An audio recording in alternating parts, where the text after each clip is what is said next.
everyone, it's Daz, and this week's discussion is about some experiences that I've had at work and how I believe that they are spiritual manifestations, and it is a bit of a story time, so hopefully I don't bore you too much with my rambling about my work life with this, but I want to say that since I started this channel, the very first videos were about spiritual attacks and helping others who are experiencing it and giving advice and leading people in the way of spiritual warfare. And my journey with all of this began when I was 12, nearly 13. It was August of 2007, my 8th grade year, when it all started, and I had no idea why what was happening to me was happening, and it led me down a path of really searching for answers as to what the cause of my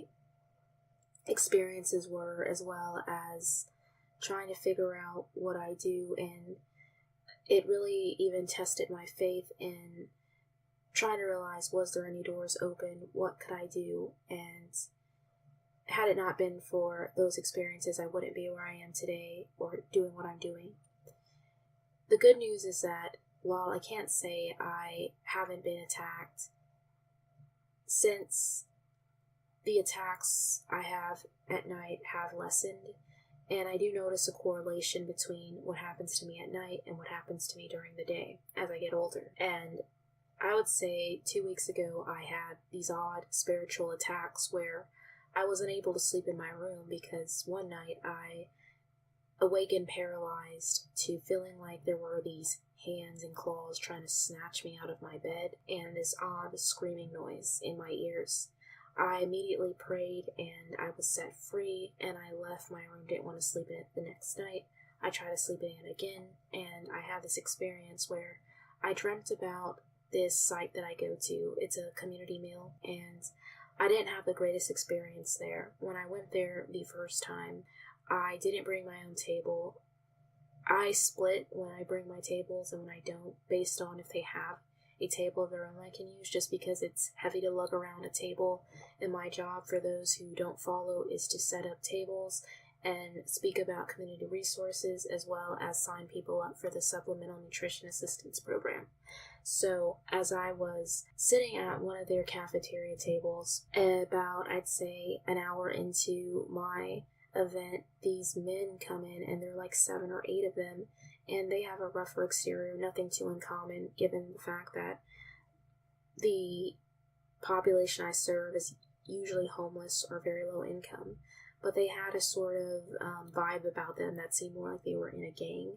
And one of the guys was intently staring me down, and this isn't that uncommon given the fact that I'd say the majority of the people that are at the shelters and community meals I go to are men. I'd say it's about an 80 to 20% ratio, and I'm used to getting a lot of attention being a young woman going into a mostly male environment, and so I'm used to all of the looks and everything, but something about him made me more uneasy than usual. And later on, he didn't sit at the table I was sitting at, but he sat at the table behind me, and a couple of his friends that were with him sat at the table I was at.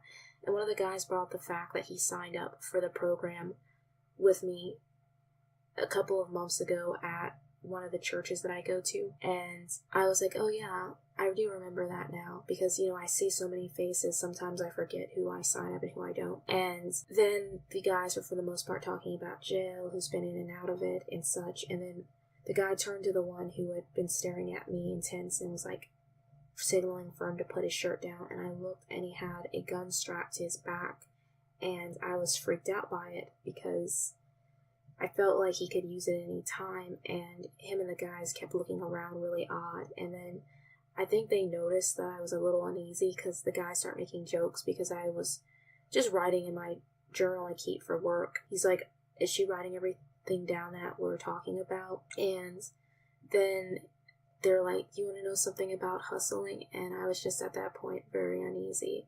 Nothing transpired, but that event shook me. And so when I had this dream where I was at that place, I dreamt something like a little creature leapt out and tried to attack me by like scratching and biting at me, and I woke up paralyzed and felt again as if these hands or claws are trying to reach and grab me. And I prayed against it and I left my room. And so about a few days went by before I went back to my bedroom to sleep.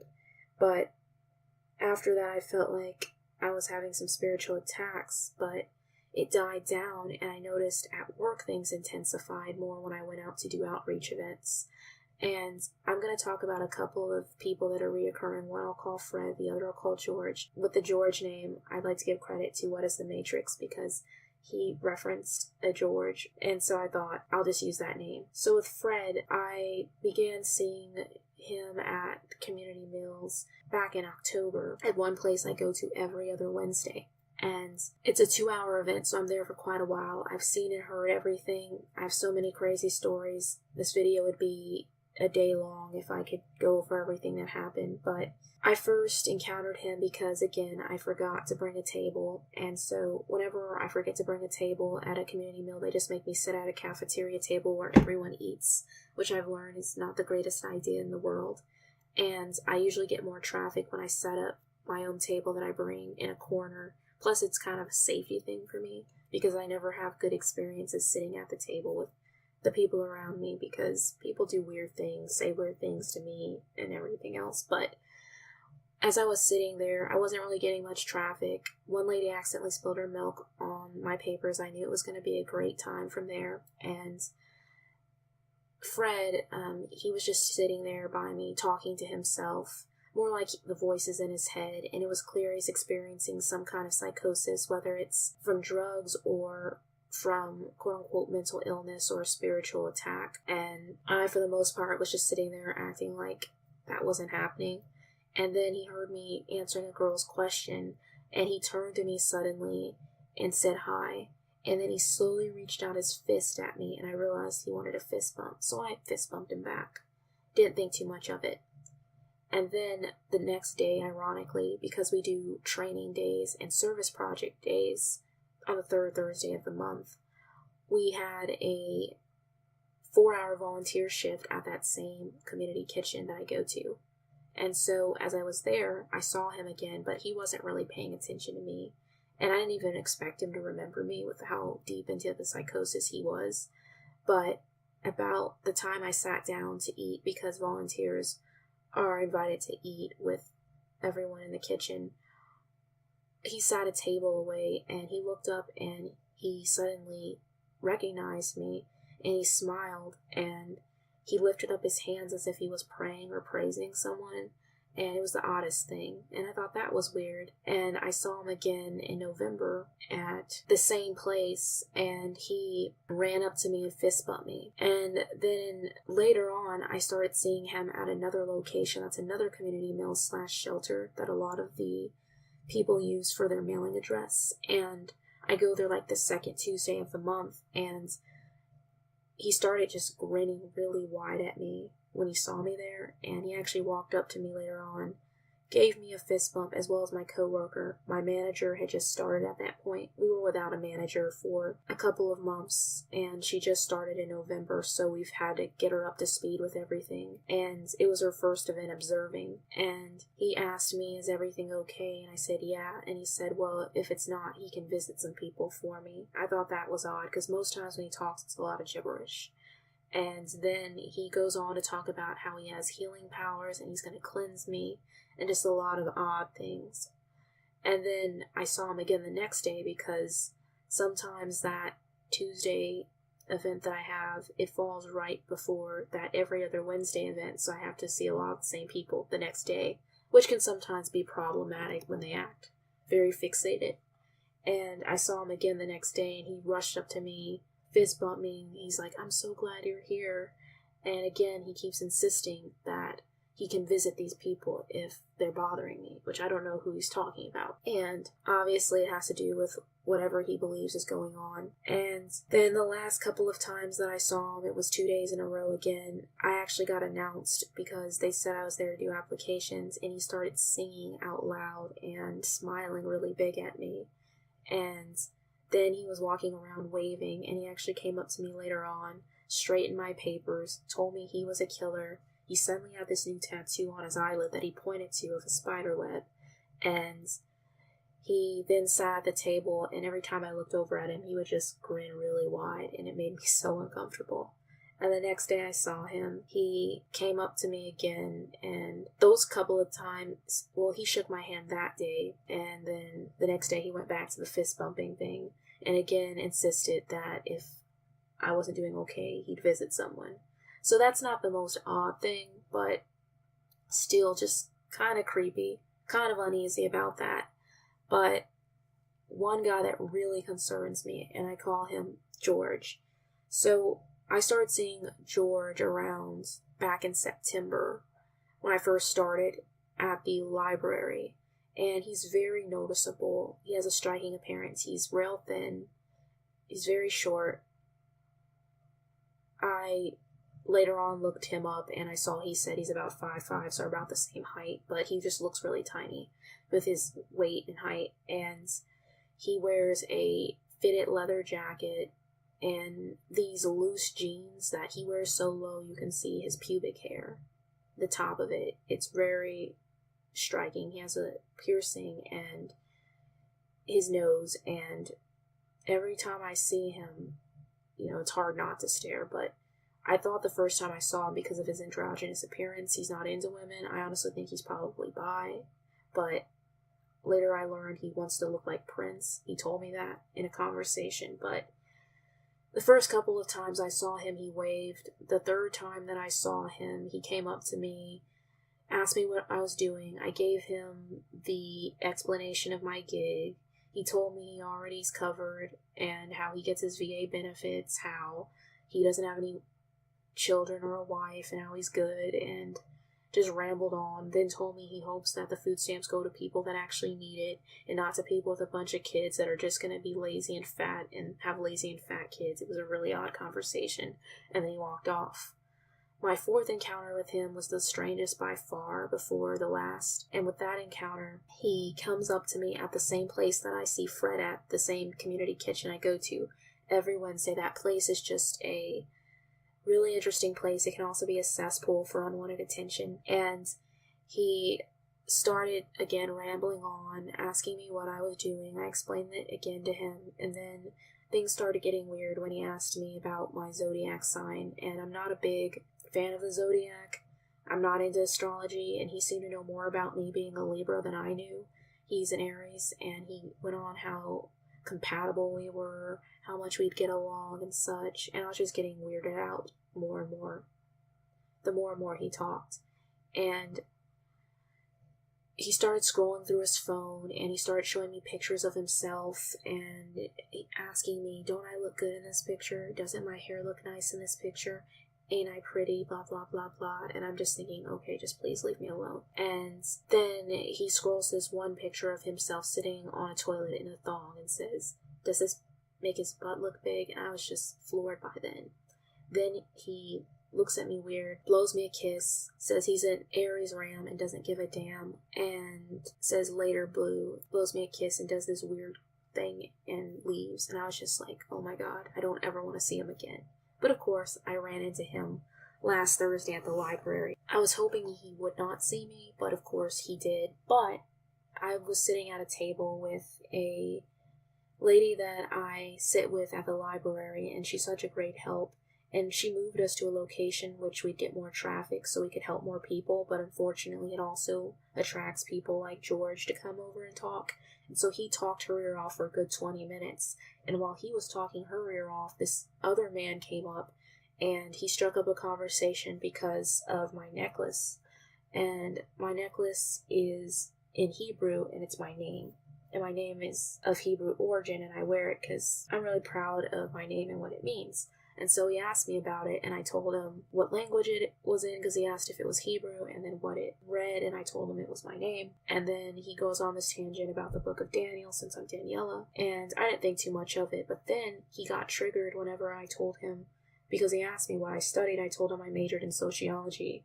And then he goes on this tangent about how I judge people and how I discriminate against people and how I discriminated against him and others like him, and I wasn't doing any of that. And he's going on this tangent at me, accusing me of all these false things. He starts mentioning social IQ and how he's really funny and how he'll always get the job ahead of someone like me who's just book smart in the head. And it just was so demeaning. And I've had a lot of people accuse me of being smart up in the head, but not necessarily socially, which I think is just rude altogether. And finally, after he went away, after telling me a bunch of crazy things, of course, George turns to me and starts talking to me, asks me about which would I rather have, internet or friends, and then just goes on this tangent about how nobody on my Facebook is my real friend, and just about conspiracy theories, and just won't shut up. And he's just talking and going on and on and on and on. The more he goes on, the more my energy feels drained. The more I feel like I'm just dealing with a psychic vampire. And toward the end of the conversation, because I'm supposed to be there from 1 to 3, he started talking to the lady that I sit with before 1:30, and it's already close to 2:50 and he hasn't left yet. He literally knocked over one of the plastic sign holders to show me his phone pictures again that he already showed me at the other place. I don't know if he forgot, and again, the stupid thong pic again. Then he sat down in that chair and literally was just talking my head off and just intently staring. Like, I didn't know you could stare at somebody for an hour that long and talk that long nonstop, a mile a minute. And then when he got up, he just suddenly just snatches me and goes in for a hug, and I was just felt violated at that point and disturbed by it. And then again, he blows me a kiss and says later and how he's thinking of me and yada yada, and leaves. And I'm just thinking to myself, oh God, I just hope I never see him again. And so I know now, if I ever go back, well, when I go back, because I will go back to the library, I need to make a complaint and concern about him, because this can't continue. But I bring these things up because even though these people's behavior could be explained by mental illness or drugs or just weirdness, I do believe it's spiritual manifestations. I also had an encounter with a man who reminded me of someone from my past who got really upset with me. It was the day before I dealt with George, and he literally got mad at me for moving and shouted at me in a really abusive way. And just this week was just crazy, this last week. And I find that if the enemy can't get me in my sleep because I've prayed against him in that way, he'll try to use people to get me. He'll try to use crazy experiences to create trauma, to create confusion, to create anger, to create pain, just to create embarrassment. And so I find that it's a lot of the methods that he uses, and he uses people to accuse me, like the guy that came and accused me for no reason. He'll use people with perverse spirits like George, who just come off very sensual and just perverted. He'll use people to just torment, to mock. And so I feel like if I'm experiencing this, so are other saints and so are other believers, and I'm not alone in this. And I believe the times we're living in, we're going to see more manifestations. They may not be like The Exorcist, where people are foaming at the mouth, their eyes are rolling to the back of their head, and they're speaking in weird tongues of some sort in a guttural way. But I believe manifestations come in that way. I will say though, with George though, I did look him up and I did find some disturbing information about him. I saw him on CaseNet, which is Missouri's version of looking up criminal reports, that he was being sued by the apartment complex that he claimed to stay in for not leaving. I also saw he had a YouTube channel, and he looked like he was into occultism. He made an Aries altar with a ram head and a bunch of glasses of red wine, and I thought, what if that's real blood? It was just odd stuff, but I know the enemy will use anyone he will use, so I just ask for you guys' prayer with all of that as well. But I want to end on the note of saying that we must be aware of 1 Peter 5:8. Be sober, be vigilant, because your adversary, the devil, as a roaring lion, walketh about seeking whom he may devour. So it's so important that we don't just take things for granted. It's easy to write off people, say, oh, it's just drugs, oh, it's just weirdness, and such, but when you're discerning, you'll realize that sometimes people are sent on assignments. We shouldn't fret, we shouldn't freak out, but we should be aware, and we should be able to be on guard. I like how you guys encourage me in the stream to speak the word, and that's something that I believe in doing, even if I can't necessarily do it because my job, supposedly I can't talk about faith or religion on it, So I have to be careful the way I go about it. But even if I do it under my breath in my head, I feel like that's important too. And also, when we do have unwanted encounters or spiritual attacks of any kind, whether it's in our sleep, whether it's through a person, spirit, through witchcraft, we should also remember Luke 10:19, "Behold, I give unto you power to tread on serpents and scorpions, and over all the power of the enemy, and nothing shall by any means hurt you." So this is so reassuring to remember, and I am in a place right now where I'm a bit concerned. Things are intensifying at my job. I've been raising concerns about having accompaniment.